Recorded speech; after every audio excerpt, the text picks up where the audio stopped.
Land, domestic air, and domestic sea travel to and from Metro Manila shall be suspended beginning 15/2020.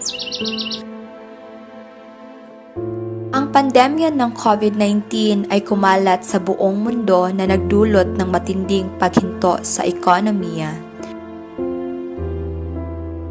Nahaharap ang mga bangko sentral sa hindi pa nangyayaring hamon. Mapanatili ang katatagan ng pananalapi habang sinusuportahan ang mga naghihingalong ekonomiya. Sa Pilipinas, ang Bangko Sentral ang nasa unahan ng laban na ito.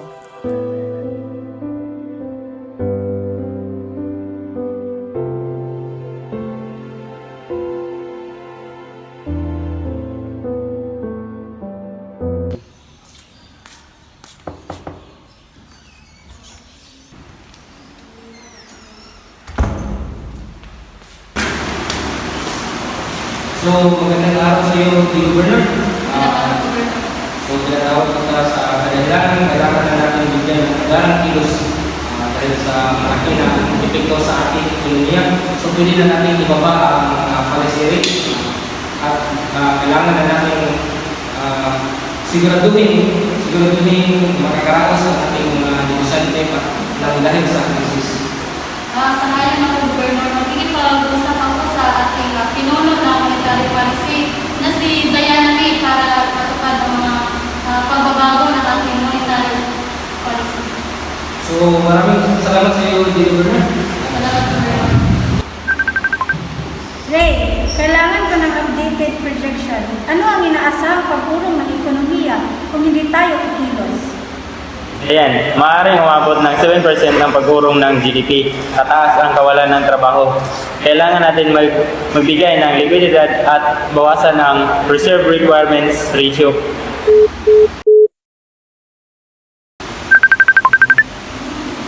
Bernadette, we need to keep a close eye on the banks. We can't be in trouble right now. How are they going? They are under pressure, but with the help of our regulatory relief measures, they will get through it.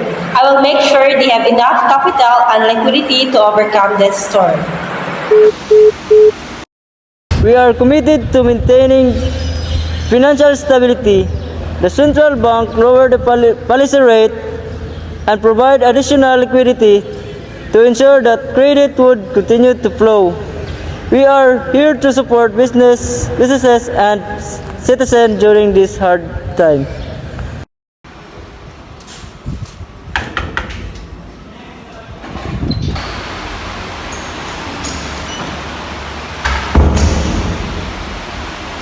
Good morning, Mr. Danayon. Sir, here is the legal request about fiscal measurement. Sir, we need to work with the government to align our monetary policy and fiscal policy support. Thank you so much, Ms. Lava. It is important that our fiscal and monetary measures work hand in hand. Together, it will face these challenges and on. Okay, sir. Thank you. Have a nice day.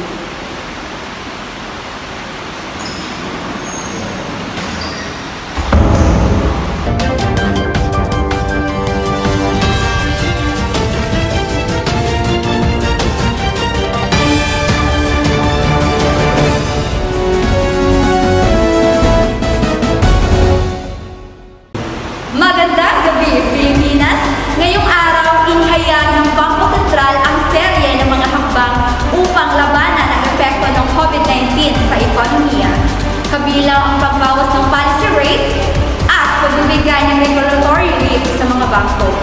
Ang mga hakbang na ito ay naglalayong suportahan ang ekonomiya at tiyakin ang matatagan ng pananalapi sa panahon ng krisis. So, para sa lahat, ito pa lang ang simula ng mahaba pa nating utahatin at sama-sama nating malalabasan ang krisis na ito at masuportahan ang mahal nating bansa.